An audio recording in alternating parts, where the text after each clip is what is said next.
First, we look at our forecast. Some have been waiting for our first 90s of the season, and they're in luck because it's heating up this week. Thanks for joining us tonight at 6. I'm David George. And I'm Rebecca Chung. It definitely is. And you know, after a while, you kind of get over it a bit.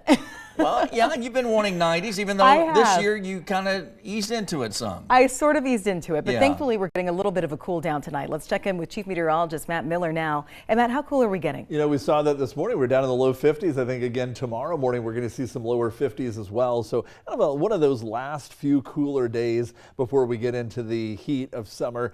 So enjoy that cooler early morning temperature tomorrow. It's nice out there right now. It's warm. The afternoons in this dry air, this time of year, the sun angle is so strong, it certainly is going to warm up. Upper 70s and low 80s, a beautiful day. Humidity has been low.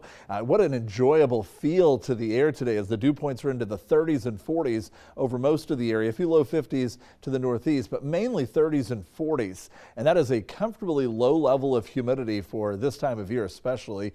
Northwesterly winds are to be kind of thanked for that, out of that 15 to 25 mile per hour wind earlier, now down to about 10 to 20 in most areas, even 10 to 15. That wind is letting up, should relax as we head throughout the evening. Nearly calm overnight, and that will allow for temperatures to kind of bottom out into the lower 50s, and a light southwesterly breeze returns tomorrow. It is mainly clear. Clear sky, dry air, light wind. That's the recipe for a cool night. So expect some cool conditions in the morning, but a big warm up with a day filled with sunshine. I'll talk about how long before those 90s move into the area coming up.